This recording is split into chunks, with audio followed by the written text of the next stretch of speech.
اعوذ باللہ من الشیطان الرجیم، بسم اللہ الرحمن الرحیم۔ انجینئر اویس دورانی الصلاۃ کے سلسلے کا یہ لیکچر ہے جی، اور اس میں ہم ذکر کر رہے تھے نماز کا۔ تو نماز کا جو ہے تو اللہ تعالیٰ نے انسان کے جو ایموشنز ہیں ان کا بھی بڑا خیال رکھا ہے۔ تو یہ جو میٹنگز سے پہلے، شرائط سے پہلے جو ہے تو یہ کلیکٹو طور پر، آئسولیشن میں تو نہیں، کلیکٹو طور پر یہ جو 2 رکعت الصلاۃ پڑھتے تھے، دعا کرتے تھے، نماز پڑھتے تھے، تو یہ اس کا حصہ تھی۔ حالانکہ قرآن میں صرف اشارات ملتے ہیں، ڈیٹیل نہیں ہے، لیکن یہ اشارات سے اندازہ ہوتا ہے کہ یہ چیز موجود تھی، یہ رسول کریم صلی اللہ علیہ وسلم نے انٹروڈیوس کی تھی، یہ جس کو نماز کہا جاتا ہے پہلی زبان میں جی۔ تو یہ اصل میں قرآن میں پوجا پاٹ کا تصور ہی نہیں ہے۔ یہاں عبادت سے مطلب محکومیت ہے، اللہ کے قوانین کی اطاعت ہے۔ ولا یشرک فی حکمی احدا، 18/26۔ دیکھیے اب حکمی کی آگے جو ہے تو حکومت، اور ٹھیک ہے، یہ ولا یشرک بے عبادت ربی احدا، دیکھ رہے یہ 18/110 قرآن خود اپنے معنی بیان کر رہا ہے۔ یا عبادت وہاں حکم ہے، عبودیت سے مراد محکومیت اختیار کرنا، اس کے معنی بندگی نہیں، پوجا پاٹ نہیں۔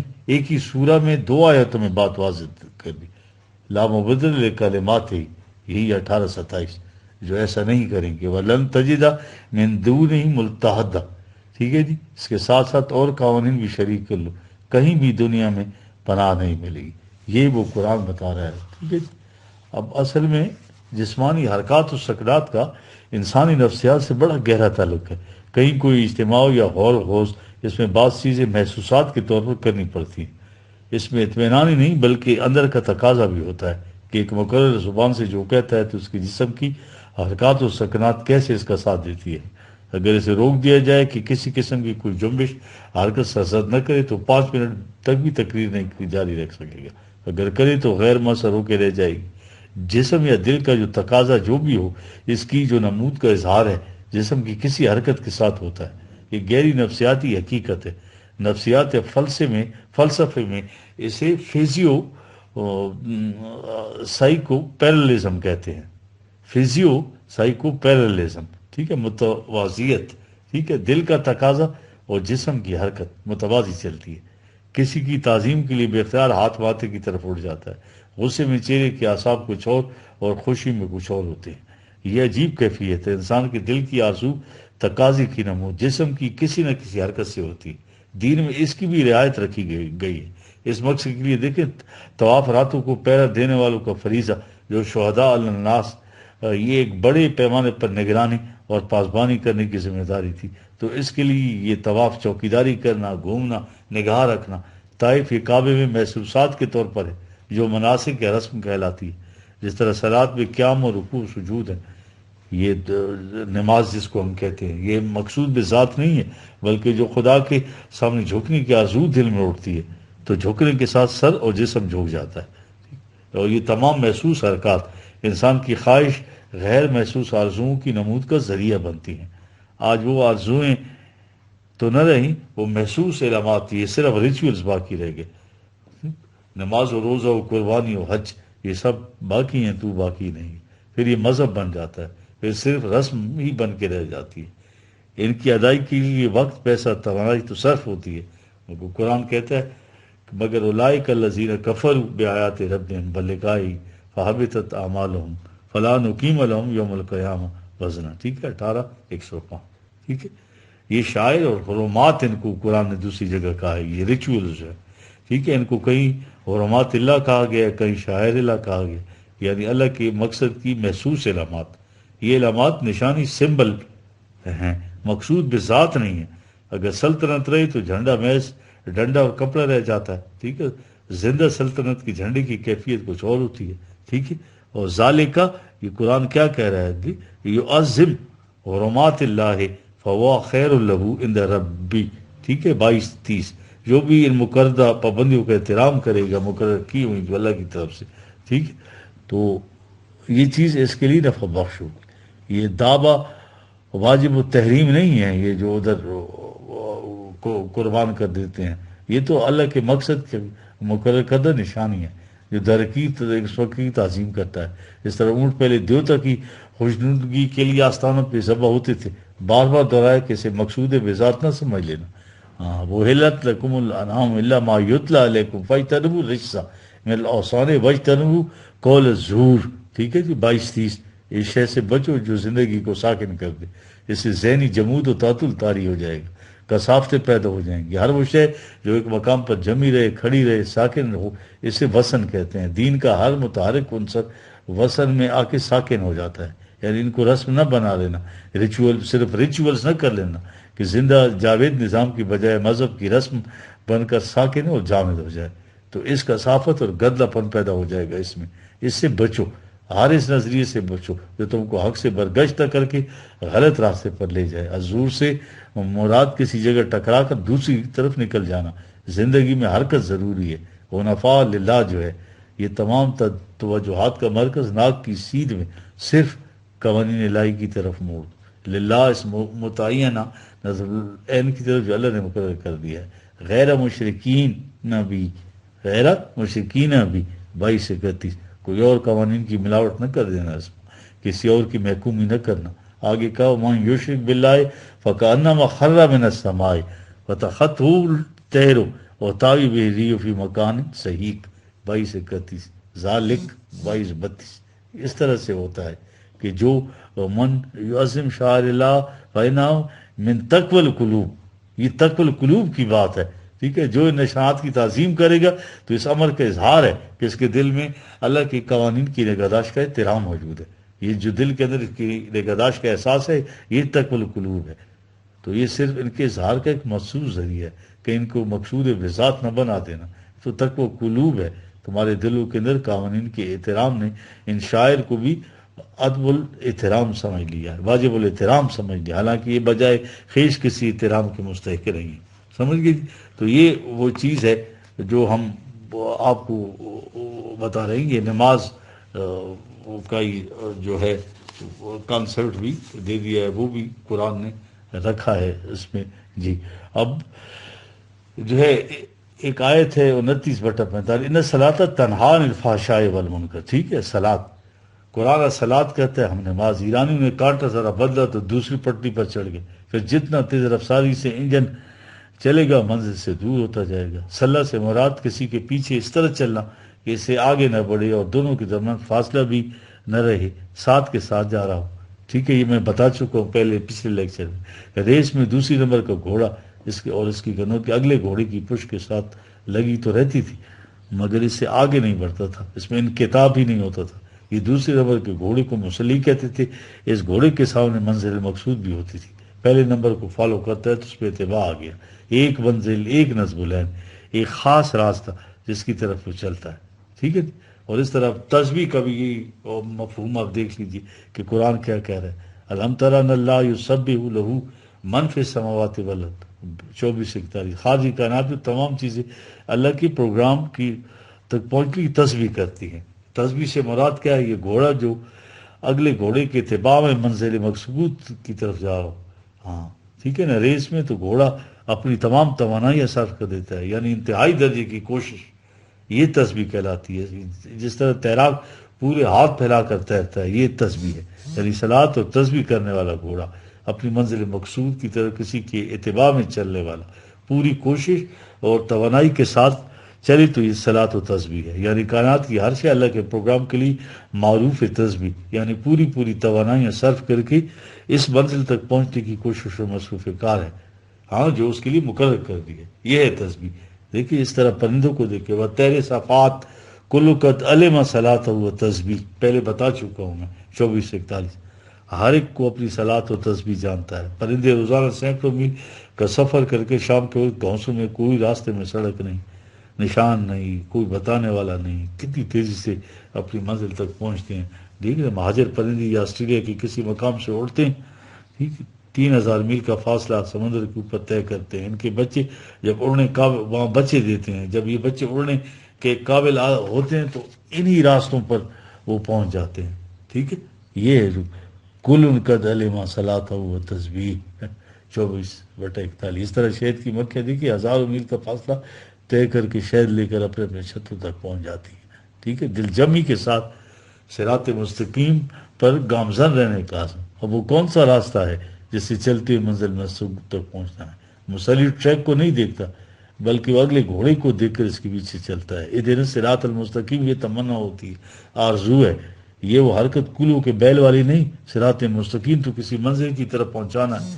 محض حرکت تو آوارگی ہوتی ہے، ویگا بانڈ جو ہوتا ہے. ٹھیک ہے، وہ سفر نہیں ہوتا، تو وہیں کا وہیں رہتا ہے جہاں سے چلتا ہے. صراط پہ تو منزل مقصود سامنے ہے، اس تک پہنچنا ہے. اب یہ راستہ سامنے آ گیا. ان ربی علی صراط مستقیم 11/56. میرا رب صراط مستقیم پر جا رہا ہے، اس کے پیچھے چلو. اب پہلے نمبر کا گھوڑا سامنے آ گیا، یعنی اسے آگے نہیں جانا. صفات خداوندی پیدا کر کے چلتے جانا اتباع خداوندی ہے، یعنی اس کے مقرر کردہ راستے پر اس کے پیچھے چلنا. صراط تو ایک متعین راستے پر ایک منزل تک پہنچنے کا نام ہے. اس میں اللہ کا اتباع یعنی اس کے قوانین کا اتباع، قرآن کا اتباع. اب اس کے مقابلے میں اپنے جذبات مفاد والے انبیاء کے بعد فخلف من بعد خلف، دیکھو 7/169. اس کے بعد اور نہ خلفائے واداب صلاح، انہوں نے صلاۃ کو ضائع کر دی. کون تھے؟ وتبو شہوات فسوف یلقون غیا. 1959. اپنے جذبات کا اتباع کرنا، اپنی خواہشات کا اتباع کرنا، اپنے بنائے ہوئے نظام کا اتباع کرنا، یہ ہے اپنے جذبات تباہی و بربادی. خود ساختہ نظام کا اتباع. ٹھیک، اقامت صلاۃ جس طرح پہلے بتا چکے ہیں، اقامت صلاۃ کے لیے پہلی چیز تمسک بالکتاب. نماز میں تو خاص وقت کے اوپر رکعت ارکان اور کچھ پڑھ رہا ہے، مگر کہتا ہے قرآن کہ یہ خاص وقت کے اوپر کچھ کرنے کی بات نہیں. والذین یمسکون بالکتاب واقاموا الصلاۃ 7/170. پوری زندگی کی دور میں قرآن کے ساتھ متمسک رہنا ہے، یہ ہے اقامت صلاۃ. خلا تو نہیں ہوگا چپ، بلکہ چپ کے رہنا ہے. ہاں، قرآن میں کہیں بھی نماز پڑھو کا لفظ ہی نہیں، بلکہ صلاۃ کو قائم کرنے کا حکم ہے. تو تماسک بالکتاب نہ ہو تو کیا انفرادی طور پر یا غیر مسلموں کی حکومت میں الصلاۃ قائم ہو سکتی ہے؟ اس کے لیے تو تمکن فی الارض کی شرط ہے.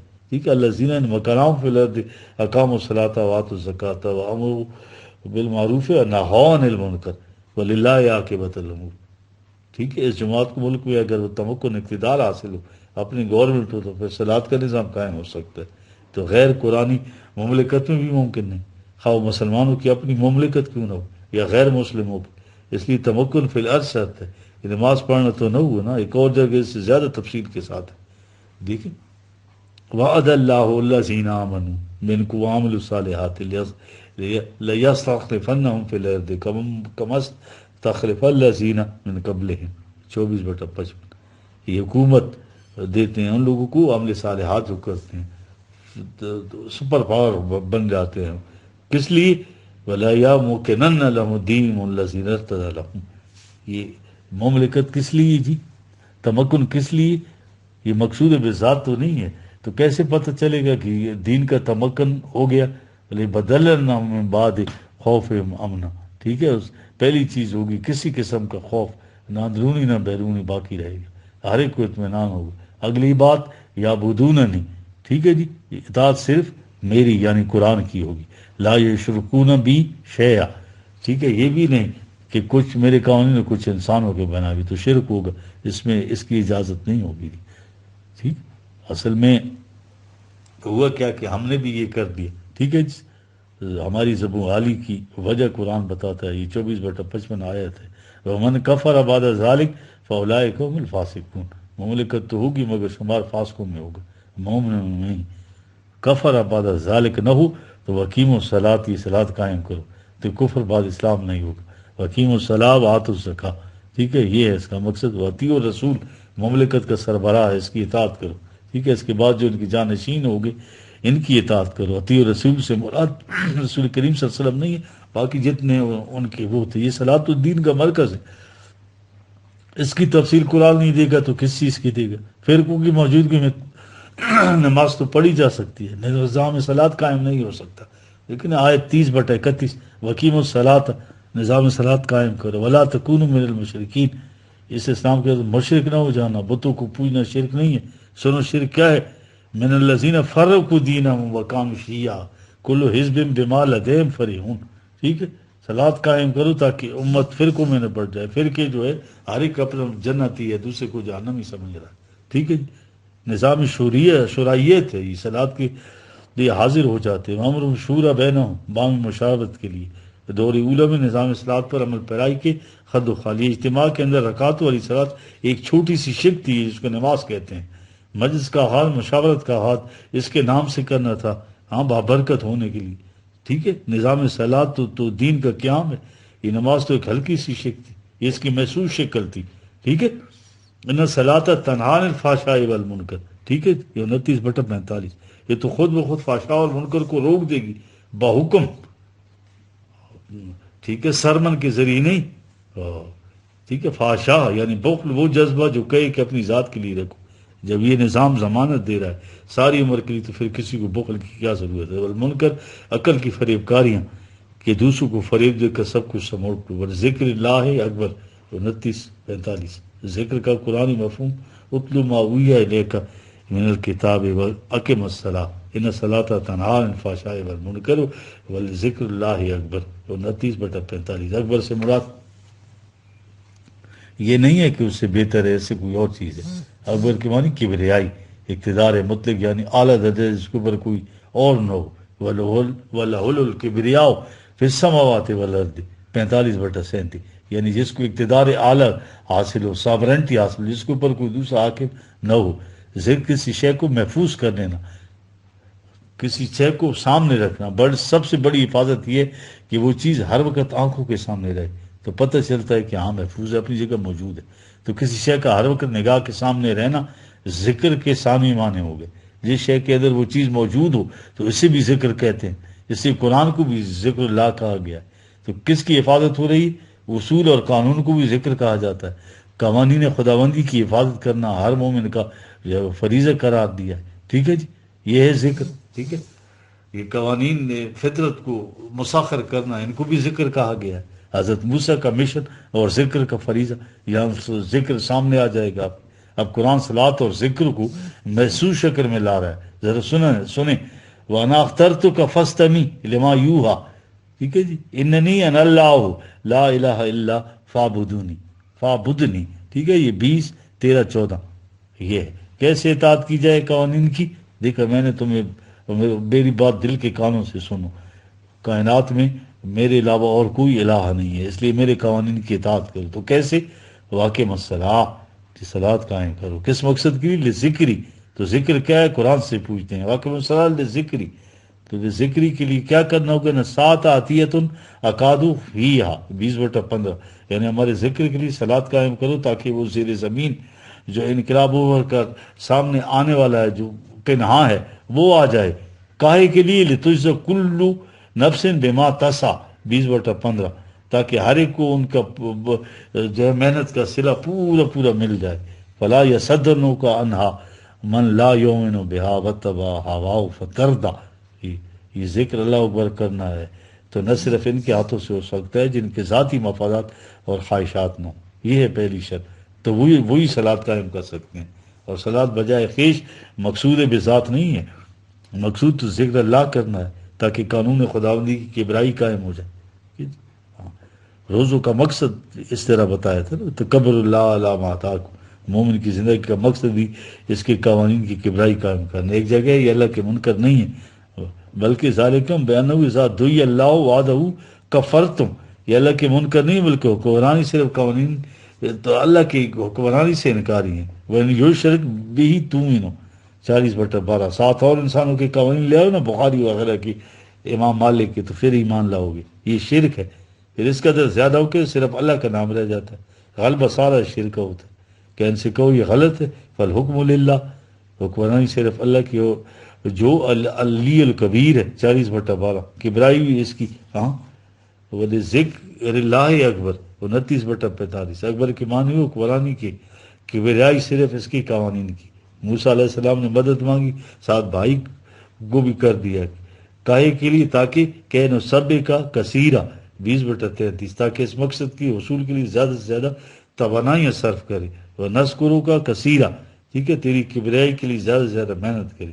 دوسری جگہ موسیٰ علیہ السلام سے کہا جاؤ فرعون کی طرف، ولا تنیا فی ذکری، خیال کرنا میرے پروگرام کے عمل میں سستی نہ کرنا۔ جنگ بدر میں ملاحظہ کرے یا ایھا الذین آمنوا اذا لقیتم فیہ 8/45 سے جب مقابلہ ہو فاثبتوا، ثابت قدم رہو، وَاذْكُرُوا اللَّهَ كَثِيرًا، اور قوانین خداوندی کو شدت سے سامنے رکھو۔ دیکھیں اب کائنات پر غور و فکر کو بھی ذکر کہا گیا، ان فی خلق السماوات والارض واختلاف اللیل والنہار لآیات لأولی الالباب 3/190۔ کون ہیں یہ اولو الالباب؟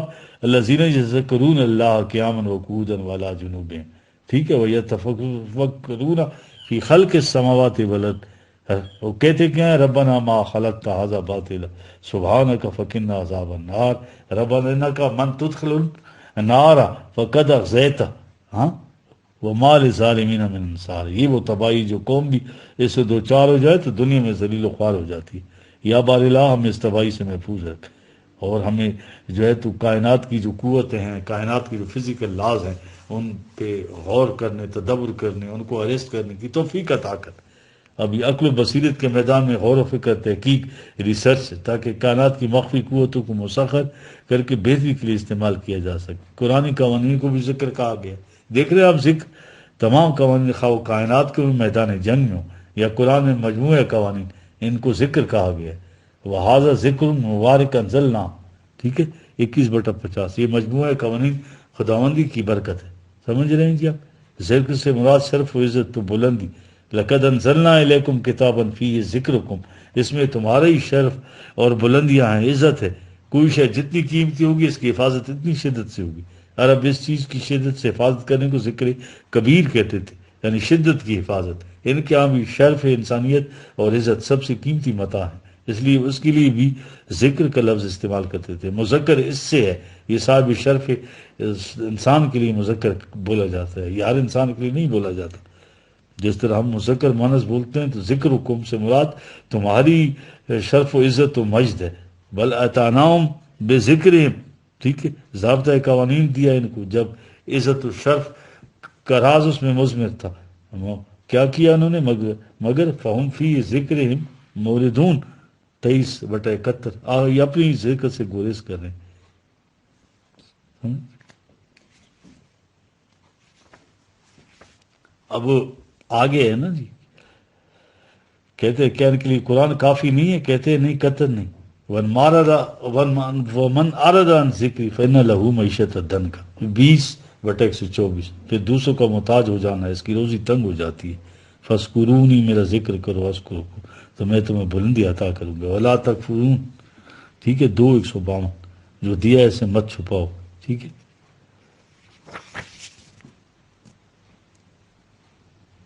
یہ ایک یہ جب کہا جاتا ہے اولم یکفہم انا انزلنا علیک الکتاب یتلی علیہم، یہ کہ قرآن 29-51 کافی نہیں ہے، چھاتی پہ ہاتھ مار کر کہتے ہیں کہ بالکل نہیں، ہاں ٹھیک ہے کافی، یہ تو کہتے ہیں یہ کچھ ہے ہی نہیں۔ حضرت عمر فاروق نے وفات نبی پر فرمایا تھا نا کہ حسبنا کتاب اللہ، پتہ نہیں یہ ٹکڑا ان کی تاریخ میں کیسے آ گیا۔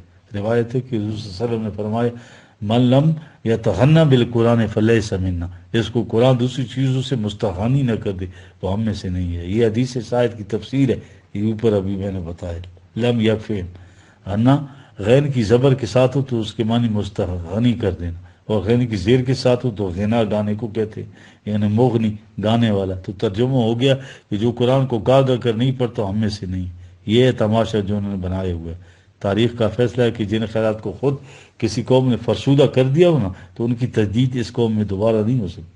The verdict of history is that worn out ideas have never risen to power among the people who have worn them out.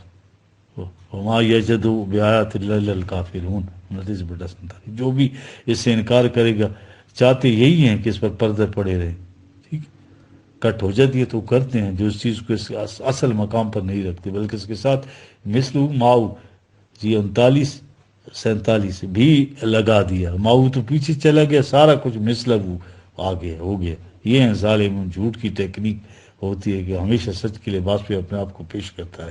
اگر ایک شخص اپنی باتوں کو سچا کہے، جھوٹی باتوں کو اٹھتے وقت یہ کہے کہ میں نے جھوٹ کہا تھا، تو اس کی سازش ناکام ہو جاتی ہے.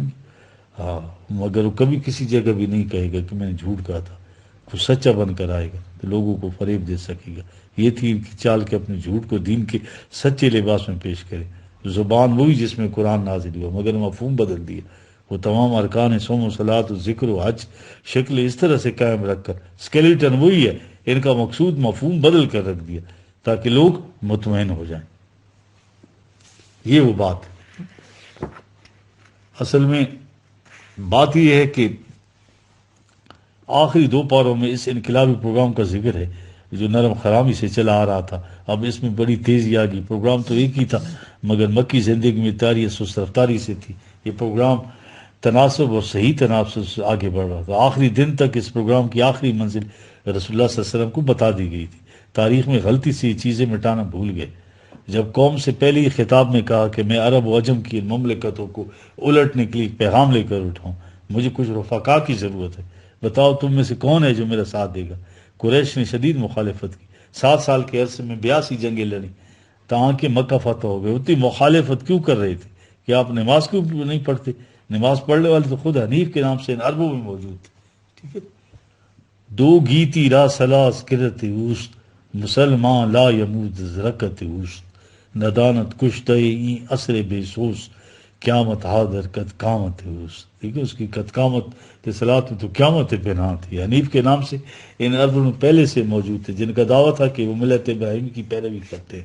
وہ بت پرست نہیں تھے بلکہ اپنے ذوق کے مطابق اللہ کی عبادت کرتے تھے جیسے ہم کرتے ہیں. ان میں بھی حضور صلی اللہ علیہ وسلم مخالف کرنے مخالفت ان میں بھی حضور صلی اللہ علیہ وسلم کی مخالفت کی جاتی تھی، لیکن یہ عرب ان کو کچھ نہیں کہتے تھے. یہ لوگ میدان جنگ میں گئے، اس قدر خون ریزیہ کی تو اس کی کیا وجہ تھی؟ اس قدر شدید مخالفت پر آپ تشریف لے گئے. یہ مکہ سے اٹھ کر مدینہ لشکروں کے ساتھ آخر وقت تک حملہ ور ہوتے رہے. ان کو پتہ تھا کہ کسی جگہ بھی نظام قائم ہو گیا تو آس پاس کوئی بھی باطل نظام پنپ نہیں سکے گا، ان کی ساری عیاشیاں ختم ہو جائیں.